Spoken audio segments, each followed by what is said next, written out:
ओम स्थापकाय च धर्मस्य सर्वधर्मस्वरूपिणे अवतारवरिष्ठाय रामकृष्णाय ते नमः। जननीं शारदां देवीं रामकृष्णं जगद्गुरुं पादपद्मे तयोः श्रित्वा प्रणमामि मुहुर्मुहुः। नमः श्रीयतिराजाय विवेकानन्दसूरये सच्चित्सुखस्वरूपाय स्वामिने तापहारिणे।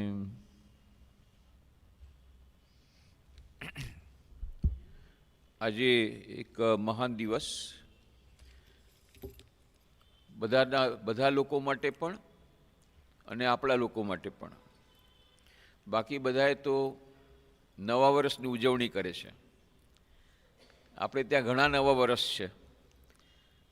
બેસતું વર્ષ હોય દિવાળી પછી એને પણ આપણે ઉજવીએ. પછી ભારતના ઘણા બધા જગ્યાએ તામિલ ન્યૂ યર છે, ગુજરાતી ન્યૂ યર છે, મહારાષ્ટ્રનું નવું યર છે, બંગાળી નવું યર આવે છે, ન્યૂ યર આવે છે, પહેલા વૈશાખ એપ્રિલ મહિનામાં. આવી રીતે ઘણા બધા આપણે ઉજવીએ છીએ. એકવાર મહાપુરુષ મહારાજને કોઈ સ્વામીજી કહ્યું, મહારાજ good morning, happy new year. તો મહારાજે હસતા હસતા કહ્યું, અરે આપણું હેપી ન્યૂ યર તો ક્યારનું નીકળી ગયું. એટલે કે બંગાળી નવું વર્ષ તો એપ્રિલમાં ગયું, હવે તો આ જાન્યુઆરી આવી ગયું.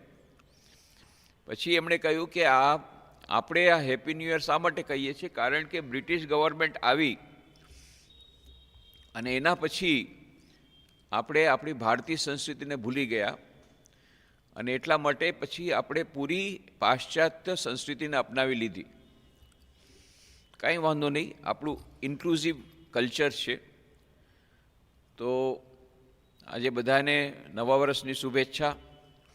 અને ખાસ કરીને રામકૃષ્ણદેવના ભક્તો માટે આજે કલ્પતરુ દિવસ તરીકે ઉજવાય છે. આજે સમસ્ત દેશમાં જેટલા બધા સેન્ટર છે, આમ તો વિદેશની બહારના જેટલા સેન્ટર છે ત્યાં પણ ઉજવાશે રવિવારના. ત્યાં એ લોકો સન્ડે સિવાય ઉજવણી નથી કરી શકતા. નાના પાયે આજે ઉજવશે, પણ મોટા પાયે રવિવારના ઉજવશે. પણ ભારતના મોટાભાગના સેન્ટરમાં આજે આ ઉજવણી થઈ રહી છે, જેમ આપણે ત્યાં થઈ રહી છે. આપણે ત્યાં સાત્વિક રીતે થઈ રહી છે, નાની સ્કેલમાં થઈ રહી છે. ઘણા જગ્યાએ બહુ મોટા પાયે આ ઉજવણી થાય છે. પહેલાં તો આ ઉજવણી જ્યારે શ્રી રામકૃષ્ણદેવનું મહાસમાધિ થઈ 16મી ઓગસ્ટ 1886, ત્યારે 1 જાન્યુઆરી 1886ના જે ઘટના ઘટી હતી, એમ કહેવાય છે કે શ્રી રામકૃષ્ણદેવ ત્યારે જાણે કે કલ્પતરુ બની ગયા હતા. અને એને અનુસરીને રામચંદ્ર દત્ત એ કાકુડગાછીમાં એમણે જે નવો આશ્રમ બનાવ્યો, ત્યાં એમણે એની ઉજવણી શરૂ કરી. અને હારાનચંદ્ર દાસ એ શ્રી રામકૃષ્ણના ગૃહસ્થ ભક્ત હતા. એમના પર શ્રી રામકૃષ્ણદેવે વિશેષ કૃપા વરસાવી હતી. એને યાદ કરીને આ દિવસે, એટલે કે 1 જાન્યુઆરી 1886ના દિવસે, એટલે તેઓ પોતાના ઘરમાં દર વર્ષે મોટા પાયે ઉજવણી કરતા. પછી 1946માં જે જગ્યાએ શ્રી રામકૃષ્ણદેવ ત્યાં રહેતા હતા, કાશીપુર ઉદ્યાન બાટીમાં, એ કાશીપુર ઉદ્યાન બાટી 1946માં રામકૃષ્ણ મઠનું સેન્ટર બન્યું. એને ખરીદી લીધું એ મકાનને રામકૃષ્ણ મઠે. 1886માં જ્યારે શ્રી રામકૃષ્ણદેવ, એ બધાને ખબર છે એમનું જીવન, કે રામકૃષ્ણદેવ તો દક્ષિણેશ્વરમાં રહેતા હતા, પણ છેલ્લા સમયમાં એમને જ્યારે કેન્સર થઈ ગયું, ત્યારે એ કેન્સરના ટ્રીટમેન્ટ માટે તેમને પહેલાં તો લઈ જવામાં આવ્યા શ્યામાપુકુરમાં, પણ એમને ગમ્યું નહીં.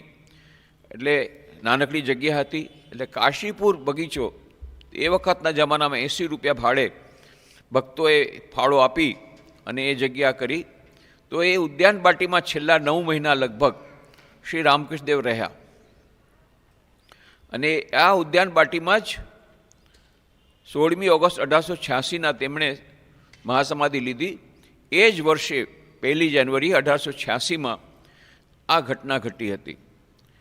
અને 1946થી જ્યારે રામકૃષ્ણ મઠ આ કાશીપુર બગીચો લઈ લીધો, એના પછી ત્યાં મોટા પાયે ઉજવણી શરૂ થઈ.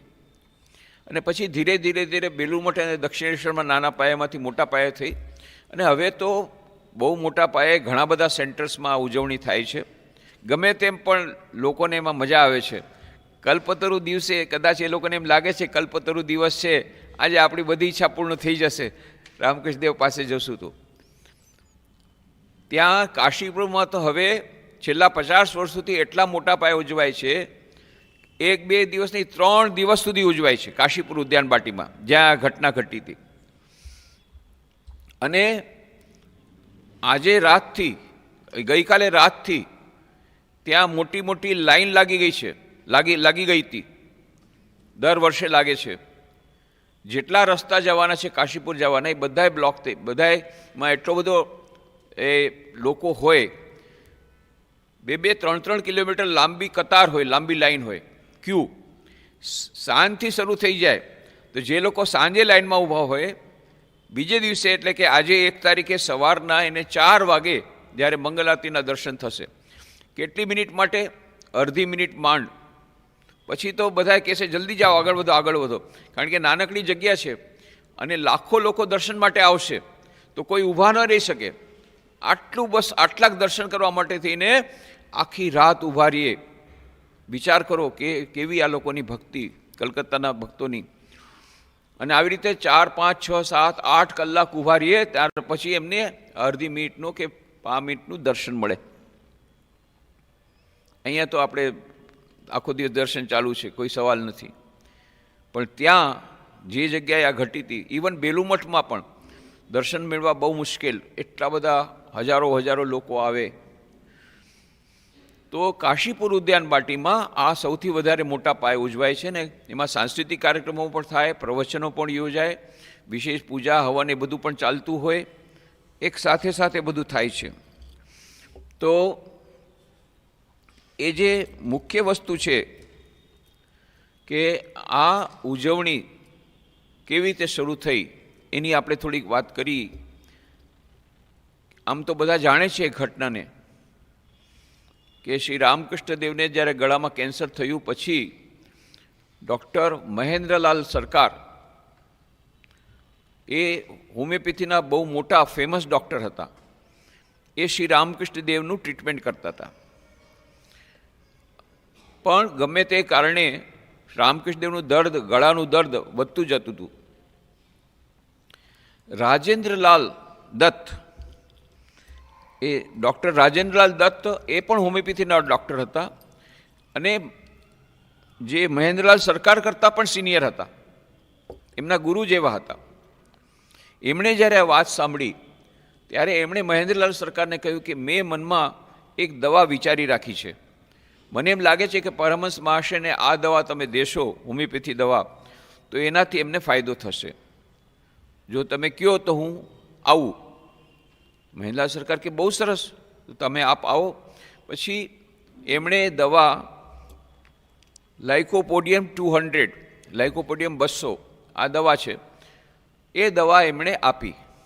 મહેન્દ્રલાલ સરકારે આમના રાજેન્દ્રલાલ દત્તના કહેવાથી આપી અને એનો સૌ ફાયદો થયો. 15 દિવસમાં સરસ ફાયદો થયો. અને એના 15 દિવસ પછી 1 જાન્યુઆરી 1886 આવ્યું. તો તે દિવસે શ્રી રામકૃષ્ણદેવને થોડુંક સારું લાગતું હતું. ઘણા વખતે તેઓ ઉપરના માળામાં રહેતા હતા, નીચે ઉતર્યા નહોતા. એમણે ભક્તોને કહ્યું મારે નીચે ઉતરવું છે. લગભગ 2:45 વાગ્યાનો ટાઈમ, બપોરે 1 જાન્યુઆરી 1886. તો નીચે ઉતર્યા, થોડા ભક્તો પણ એની સાથે સાથે ગયા. અને પછી એ મેઇન ગેટ છે કાશીપુરનો. અત્યારે પણ તમે કાશીપુરના રામકૃષ્ણ મઠમાં જાઓ તો એ ગેટ, મેઇન ગેટ એ જ જગ્યાએ છે. એ મકાન પણ એ જ મકાન છે, એને થોડુંક રિનોવેટ કરવામાં આવ્યું છે. અને જે જગ્યાએ શ્રી રામકૃષ્ણદેવનો ખાટલો હતો એ જ જગ્યાએ એમનો ત્યાં શ્રાઇન છે, પૂજાઘર બનાવાયું છે, એ જ ઓરડામાં જ્યાં શ્રી રામકૃષ્ણદેવે પોતાનો દેહ છોડ્યો હતો. એ જ મકાન. તો શ્રી રામકૃષ્ણ દેવ ત્યાંથી ચાલીને થોડા ભક્તો સાથે જતા હતા મેઇન ગેટ તરફ. વચમાં એક આંબાનું ઝાડ, આજે પણ એ જગ્યાએ ઝાડ છે, બીજું ઝાડ છે પણ છે એ જ જગ્યાએ. તો એ જગ્યાએ જ્યારે આવ્યા તો તે દિવસે લગભગ, કારણ કે જે મેં વાત કરી, કલકત્તા એ બ્રિટિશ ગવર્મેન્ટની રાજધાની હતું, એટલે ત્યાં આ બ્રિટિશની બધી વાતો અને ઇંગ્લિશ કલ્ચર હતું વધારે. તો 1 જાન્યુઆરીને લોકો બહુ મોટા પાયે ઉજવતા, એને બળો દિન કહેવાતા, મોટો દિન, બળા દિન, મોટો દિવસ. એટલે તે દિવસે પબ્લિક હોલિડે હતો, એટલે ઘણા બધા લોકો આવ્યા હતા ભક્તો. એટલે લગભગ 30 ભક્તો ભેગા થઈ ગયા હતા. તો શ્રી રામકૃષ્ણદેવ જ્યારે જતા હતા ત્યાં ગેટ તરફ, ત્યારે વચમાં આંબાના ઝાડ પાસે જોયું થોડાક ભક્તો બેઠા છે. તો શ્રી રામકૃષ્ણ જઈને ગિરીશચંદ્ર ઘોષ, આપણે બધા જાણીએ છીએ, એમના ગૃહસ્થ ભક્ત હતા, મહાન નાટકકાર અને મહાન કવિ. તો શ્રી રામકૃષ્ણ દેવને મોટા ભાગના લોકો ત્યારે, ઘણા બધા તો પાગલ કહીને બોલાવતા, ઘણા બધા લોકો એમને મહાન સંત તરીકે કહેતા, ઘણા લોકો એમને મા ભવતારીના ભક્ત તરીકે ઓળખતા. બહુ ઓછા ભક્તો છે જે એમ સમજી શક્યા હતા કે શ્રી રામકૃષ્ણ દેવ સાક્ષાત પરમ ઈશ્વરના અવતાર છે.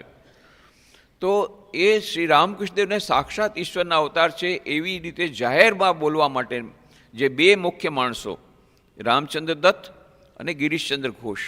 અને ગિરીશચંદ્ર ઘોષ તો ત્યારે બહુ જ ઇન્ફ્લુએન્શિયલ, આખા બંગાળમાં મહાન નાટકકાર, મહાન કવિ. એ બધાને બધું કહેતા હતા કે ના ના, શ્રી રામકૃષ્ણદેવ તો ઈશ્વરના અવતાર છે.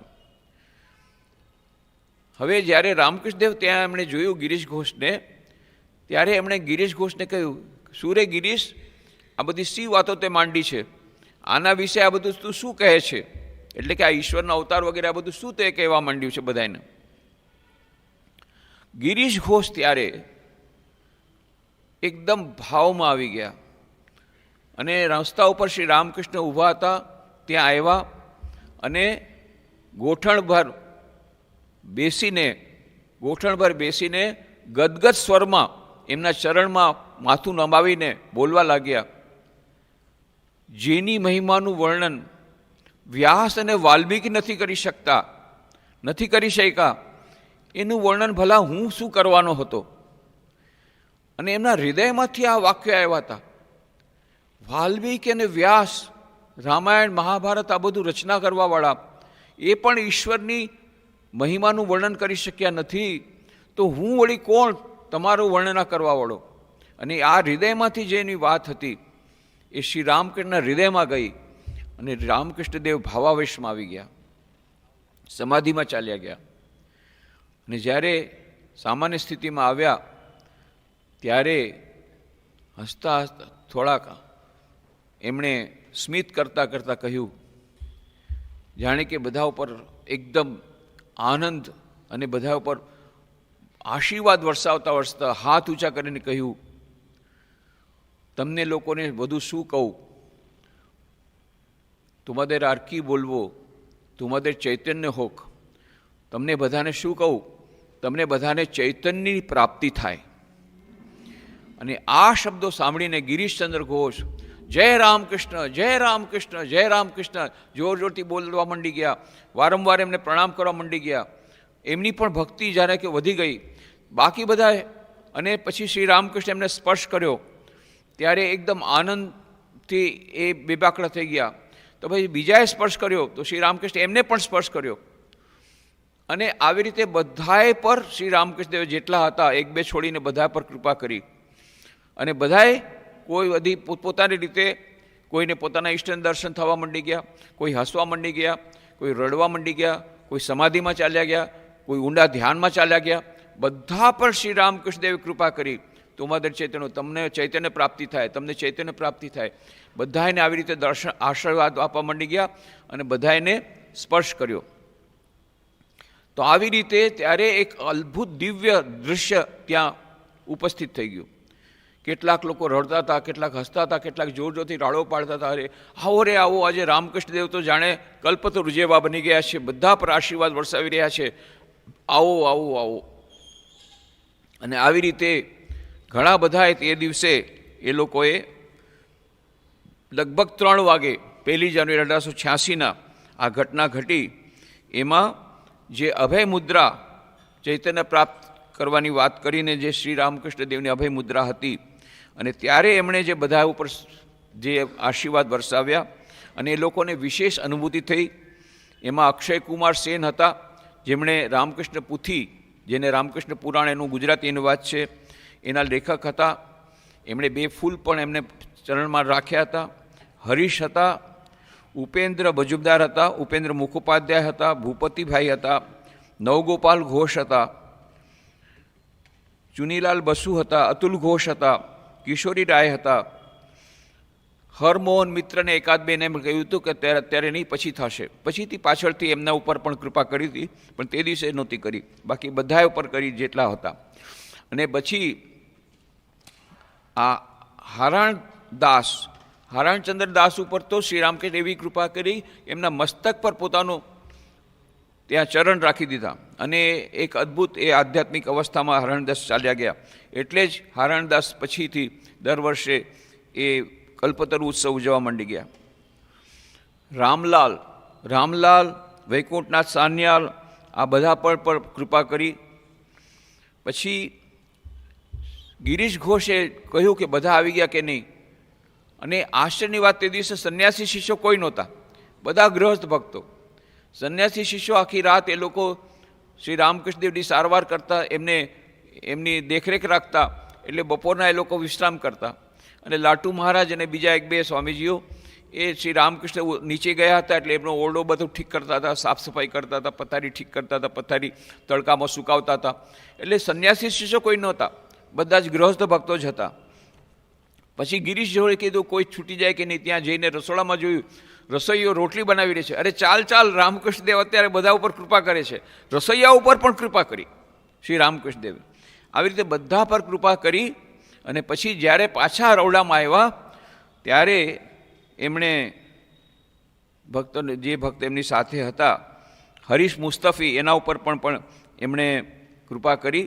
અને પછી રામલાલને કીધું જલ્દીથી ગંગાજળ લાવો, આટલા બધાના મેં પાપ લીધા છે, મારું પગ બળે છે, જલ્દીથી ગંગાજળ લાવો. પછી ગંગાજળ નાખ્યું પોતાના ચરણ પર. તો ત્યારે જે અદ્ભુત અનુભૂતિ બધાને થઈ હતી, એમાંથી થોડીક અનુભૂતિઓનું વર્ણન સ્વામી શારદાનંદજી મહારાજે લીલા પ્રસંગના ગ્રંથમાં આપ્યું છે. અને એમાં લખ્યું છે કે રામલાલે જ્યારે શ્રી રામકૃષ્ણને કહ્યું કે મારા પર કૃપા કરો, ત્યારે શ્રી રામકૃષ્ણદેવની શાલ ઉગાડવાનું કહ્યું ને પછી છાતીમાં સ્પર્શ કર્યો. અને રામલાલ કહે છે કે રામલાલ કહેવા લાગે, પાછળથી એમણે વર્ણન કર્યું કે પહેલાં હું જ્યારે એમનું ચિંતન કરતો, તો ક્યારેક ઈષ્ટનું મોઢું આવતું, ક્યારેક ઈષ્ટના ચરણ આવતા, પણ આખું એમનું જે સ્વરૂપ મારા હૃદયમાં આવતું નહીં. અને આવે તો પણ જીવંત નહોતું આવતું. પણ શ્રી રામકૃષ્ણના સ્પર્શ પછી એ પૂરું સ્વરૂપ જીવંત આવવા માંડી ગયું. જીવંત અને દિવ્ય સ્વરૂપ એ મને પોતાની મેળે આવ્યું, અને અદ્ભુત આનંદ મને આવ્યો. વૈકુંઠનાથ સાન્યાલ, એણે કીધું મારા પર કૃપા કરો. તો રામકૃષ્ણ કે તમારા ઉપર તો પહેલેથી કરેલી છે, તો પણ કે હું સમજી શકું એવું કરો. તમે તો કૃપા કરી છે, મને પણ ખબર છે, પણ હું સમજી શકું એવું કંઈ કરો. શ્રી રામકૃષ્ણદેવને સ્પર્શ કર્યો. સ્પર્શ કર્યા પછી એ કહે છે વૈકુંઠનાથ સાન્યાલ, એના પછી ચારે તરફ મને પૃથ્વીથી આકાશ, આકાશથી પૃથ્વી, ઝાડ પાન બધી જગ્યાએ શ્રી રામકૃષ્ણનો ચહેરો દેખાતો હતો, હસતો ચહેરો બધી જગ્યાએ, દિવસ રાત આ જ દેખાય. થોડાક પહેલાં તો બહુ આનંદ આવ્યો, પછી તો લાગ્યું કે હું પાગલ થઈ જઈશ કે શું, ચારે તરફ બસ આ જ દેખાય છે, રામકૃષ્ણદેવ દેખાય છે, રામકૃષ્ણ દેખાય છે, અને બીજું કંઈ કામ થતું નથી સંસારનું. 3-4 દિવસ, થોડાક દિવસ ત્યાં પછી રામલાલે વૈકુંઠનાથ સાન્યાલે ખૂબ પ્રાર્થના કરી, પ્રભુ તમે તો કૃપા કરીને મને આટલી બધી કૃપા કરીને આવું સરસ મને દિવ્ય દર્શન આપ્યું છે, પણ હું આને સહન કરી શકતો નથી, તમારું દર્શન પાછું લઈ લ્યો. અને એના પછી એ દર્શન બંધ થઈ ગયું. પાછળથી વૈકુંઠનાથ સાલે કહે અરે હું કેવો મૂર્ખ છું, અરે વધુમાં વધુ પાગલ થઈ જાત, આટલું સરસ દર્શન આપ્યું તને, મેં એમને પાછું આપી દીધું શ્રી રામકૃષ્ણદેવને. પણ આવી રીતે બધાને અલગ અલગ પ્રકારના અનુભવો થયા હતા. એનું થોડુંક વર્ણન આપણને અક્ષયકુમાર સેનના રામકૃષ્ણ પુથી નામના ગ્રંથમાં મળે છે. થોડુંક વર્ણન આપણને શ્રી રામકૃષ્ણ લીલા પ્રસંગ સ્વામી શારદાનંદજી મહારાજમાં મળે છે. પણ સ્વામી શારદાનંદજી મહારાજ એને કહે છે કે એ ઘટનાને કલ્પતરુ દિવસ તરીકે ઉજવવા માટેની એ વાત નથી કરતા. એ કહે કે કલ્પતરુ તો શું હોય? કલ્પતરુ કોને કહેવાય? કલ્પતરુ છે કે એક એવી આખ્યાયિકા છે કે કલ્પવૃક્ષ નામની એક હોય છે કલ્પવૃક્ષ. એ કલ્પવૃક્ષની નીચે બેસીને તમે જે કંઈ તમે ચિંતન કરો તરત જ તમને એનું ફળ મળી જાય. તમે જે માગો એ તરત જ મળી જાય. તો સ્વામી શારદાનંદજી મહારાજ કહે છે શ્રી રામકૃષ્ણ તો કલ્પતરુ તો નહોતા થયા, કારણ કે કલ્પતરુ નીચે તો તમે ખરાબ ચિંતા કરો તો તમને ખરાબ ફળ મળે, સારું ચિંતન કરો તો સારું ફળ મળે. પણ શ્રી રામકૃષ્ણ દેવે તો કોઈને ખરાબ ફળ આપ્યું નથી. એટલું જ નહીં, એમણે એમ પણ નથી કીધું ને ચલ તારે મોટરગાડીની ઈચ્છા છે તારે મોટરગાડી થઈ જાય, તારે બંગલો જોઈએ છે તારે બંગલો થઈ જાય, તને આ જોઈએ છે આ લઈ જાય, એવું તો કાંઈ નથી કીધું. બધાને શું કીધું? ચૈતન્ય થાવ. એક જ વસ્તુ કરી, તમને ચૈતન્ય પ્રાપ્ત થાઓ, તમને ચૈતન્ય પ્રાપ્ત થાઓ. અને એ લોકોના એના ઉપર એની અસર શું થઈ? કોઈને પોતાના ઈષ્ટદેવના દર્શન થયા, કોઈને બીજી સમાધિ અવસ્થા થઈ, કોઈનું ધ્યાન લાગી ગયું, આધ્યાત્મિક અનુભવો થયા. તો સ્વામી શારદાનંદજી કહે છે કે આ ઘટનાને આત્મપ્રકાશ દ્વારા અભય પ્રદાન, આમ કેવું ઠીક રહેશે. કામ શા માટે? કારણ કે શ્રી મહાપુરુષ મહારાજે કીધું, સ્વામી શિવાનંદજી, કે આજે કલ્પતરુ દિવસ છે એટલા માટે પ્રભુ મહારાજ હું તમને પ્રણામ કરવા આવ્યો છું. કોઈ સ્વામીજી કીધું. મહાપુરુષ મહારાજ હસતા હતા, અરે આપણા માટે તો શ્રી રામકૃષ્ણ હંમેશા કલ્પતરુ છે. આજના દિવસે કલ્પતરુ છે માત્ર? એ તો સદૈવ કલ્પતરુ છે, હંમેશા કરુણામય છે. જ્યારે પણ કોઈ એની પાસે માગે છે શ્રી રામકૃષ્ણ દેવ બધાની ઈચ્છા પૂરી કરે છે. એ તો ઈશ્વર તરીકે પણ ધર્મ અર્થ કામ મોક્ષ આપે જ છે ઈશ્વર. શ્રી રામકૃષ્ણ ઈશ્વરના અવતાર જો આપણે ગણતા હોઈએ તો એ હંમેશા કલ્પતરુ છે. પણ હા, મહાપુરુષ મહારાજે એ વાતનો સ્વીકાર કર્યો કે અત્યાર સુધી શ્રી રામકૃષ્ણદેવ પોતાની જાતને છુપાવી રાખી હતી. પોતે કહેતા ભાઈ હું કાંઈ ન જાણું, હું તો માનો ભક્ત છું, માની સેવા કરું છું, આવી રીતે પોતાની જાતને છુપાવીને રાખી હતી. પણ હવે જ્યારે મહાસમાધિનો સમય નજીક આવ્યો હતો, એમણે કીધું હતું પણ ખરું કે જતાં પહેલાં હું બધું જાહેર કરીને દઈશ અને બજારની વચ્ચે માટીનો ભાંડો ફોડીશ, એટલે કે બધી વાતો જે છે એ કરીશ. એ જાણે કે 1 જાન્યુઆરી એમણે કર્યું. અત્યાર સુધી કૃપા કરતા 1-2 ઉપર, પણ આજે જાણે કે પોતાની કૃપાનું વર્ષણ બધા ઉપર કરી નાખ્યું. અને મોટા પાયે કર્યું ને કેટલા બધા લોકો ઉપર કર્યું. એ રીતે જાણે કે પોતાને આત્મપ્રકાશ એમણે કર્યો. અત્યાર સુધી છુપાવીને રાખ્યું હતું કે પોતે ઈશ્વરના અવતાર છે, પણ તે દિવસે જાણે કે પોતાની જે મહિમા છે એનો પ્રકાશ થઈ ગયો. એટલે આત્મપ્રકાશ દ્વારા અભય પ્રદાન એમણે આપ્યું છે. શું અભય પ્રદાન આપ્યું છે? કારણ કે જો ચૈતન્ય પ્રાપ્તિ થઈ જાય તો પછી બધી જાતનો ભય નીકળી જાય. અને એટલા માટે એ જે કલ્પતરુની જે વાર્તા, એ વાર્તામાં પણ શ્રી રામકૃષ્ણ કહે છે જો તમે એમ માનતા હો કે કલ્પતરુ તરીકે હોય છે, પણ કલ્પતરુમાં વાંધો એ છે કે જો તમે ખરાબ કલ્પના કરો તો તમને ખરાબ ફળ મળે. પણ શ્રી રામકૃષ્ણ એવા નહોતા. અને શ્રી રામકૃષ્ણ પોતે જ એક વાર્તા કહેતા કલ્પતરુની. એક વ્યક્તિ જતો હતો અને થાકી ગયો તો, બપોર થઈ ગયા, ત્યારે એમને પછી એક ઝાડ નીચે એણે વિશ્રામ લીધો. હવે એને ખબર નહીં કે આ કલ્પવૃક્ષ છે, એટલે મનમાં વિચાર કર્યો કે ઓહો હો આટલો બધો થાકી ગયો છું, થોડુંક પાણી મળે તો કેટલું સારું. ત્યાં તો પાણી હાજર થઈ ગયું. પછી કહે છે કે અરે મને તો એટલો બધો થાકી ગયો છું, એક પલંગ હોય તો કેવું સારું. પલંગ આવી ગયો. પછી કંઈ કોઈ જમવાનું મળી, ખાવાનું હોય તો એટલું સારું. સરસ જ ખાવાનું આવી ગયું, ખાઈ પણ લીધું, ખાટલો પણ આવી ગયો, બધું આવી ગયું. હવે કે મારા પગ બહુ દુખી ગયા છે, કોઈ જો પગ દાબી દે તો કેવું સારું. ત્યાં તો એક સુંદર સ્ત્રી આવી, એના પગ દબાવવા માંડી ગઈ અને સૂઈ ગયો. જ્યારે ઉઠ્યો ત્યારે જોયું ત્યાં સુધીમાં તો રાત પડી ગઈ હતી.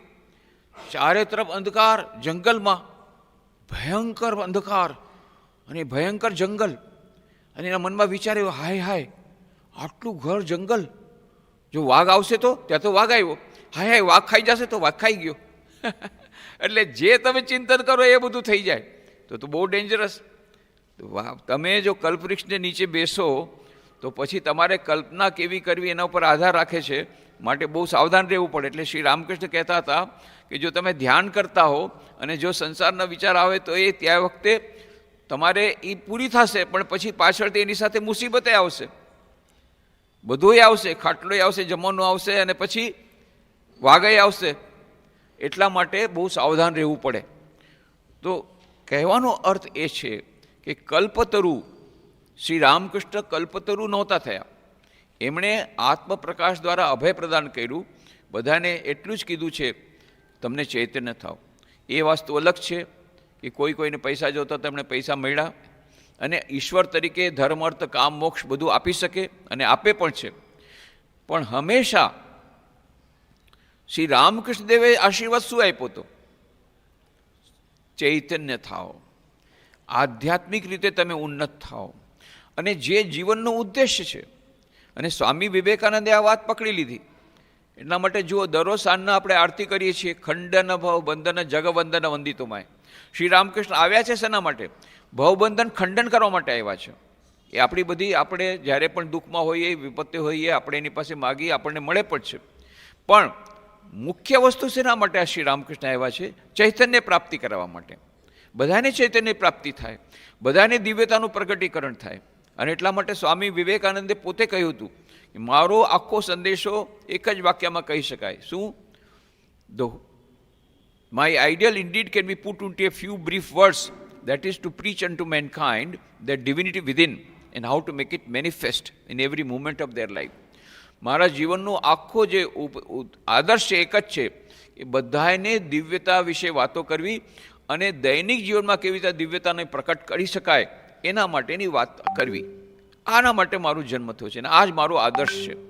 તો સ્વામી વિવેકાનંદનો આદર્શ શું છે? દિવ્યતાનું પ્રગટીકરણ. શ્રી રામકૃષ્ણનો આદર્શ શું છે? ચૈતન્ય થાવ. બંને એક જ વસ્તુ છે, કારણ કે ચૈતન્ય થાવ એનો મતલબ જ છે દિવ્યતાનું પ્રગટીકરણ થશે. તો શ્રી રામકૃષ્ણ શું કહે છે? અનંત સુખ, અનંત જ્ઞાન, અનંત જીવન, અનંત આનંદ, એ જીવનનો ઉદ્દેશ છે.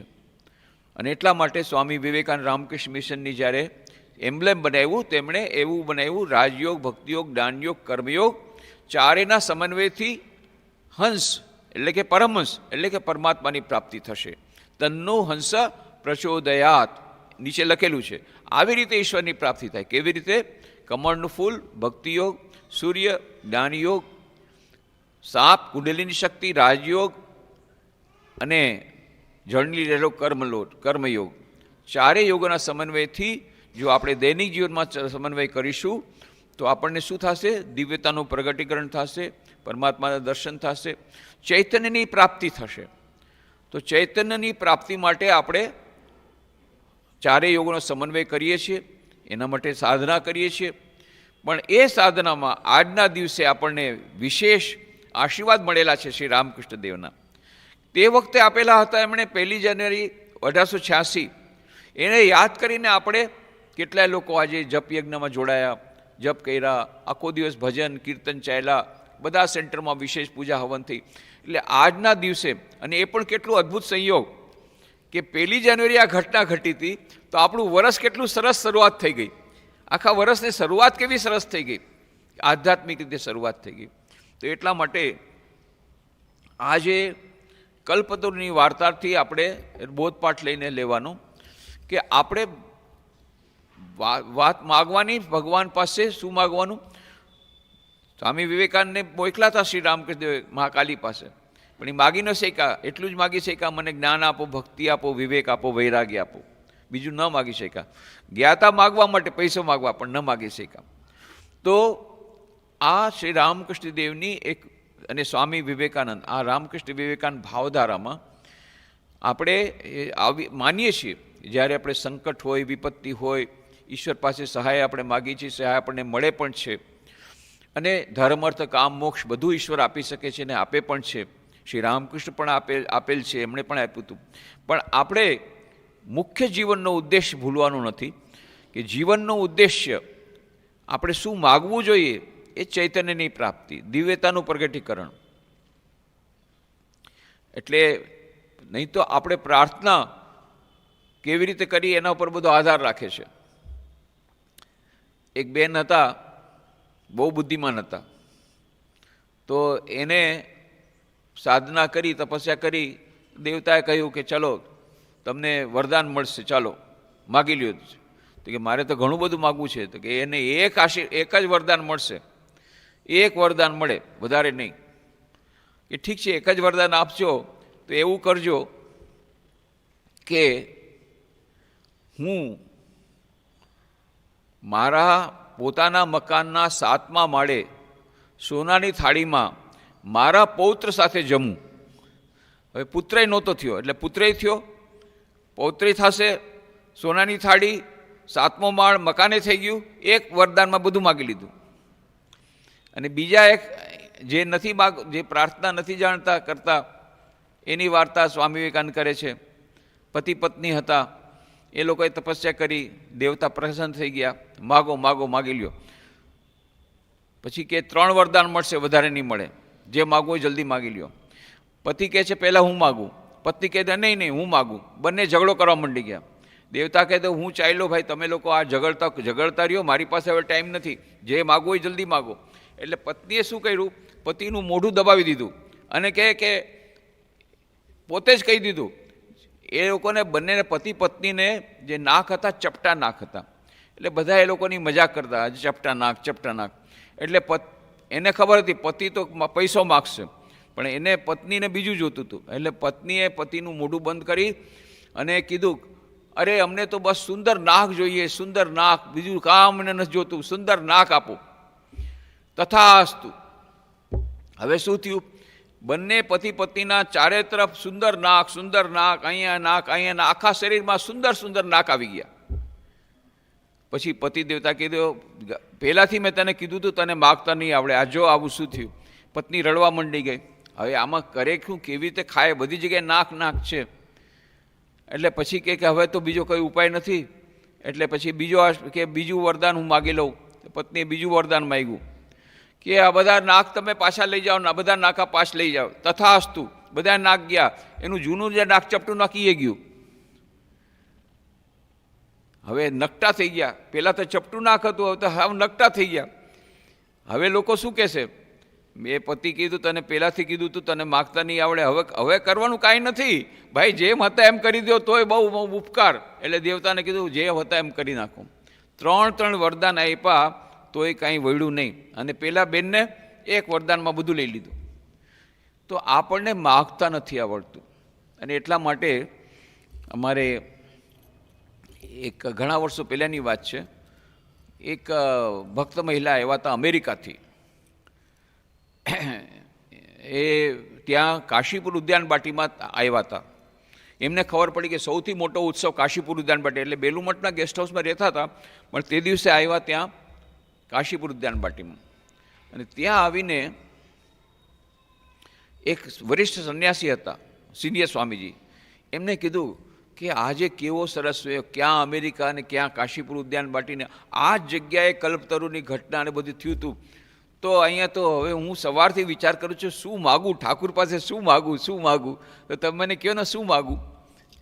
તો એમણે પ્રાર્થના શીખવાડી એ બેનને કે તમે એ પ્રાર્થના કરો, હે ભગવાન મને એવું આપો કે પછી મારે તમારી પાસે માગવાની કોઈ જરૂર ન રહે. કારણ કે પછી ક્યારે આવીશું અમેરિકાથી કંઈ કહેવાય નહીં. તો આજે તમે એવું આપો કે પછી મારે તમારી પાસે માગવું નહીં જોઈએ. તો કહેવાનો અર્થ શું છે, અરે એ જ તો શ્રી રામકૃષ્ણદેવ આપવા તૈયાર છે ને, એ શ્રી રામકૃષ્ણ એ જ આપ્યું. એ શું છે, ચૈતન્યની પ્રાપ્તિ.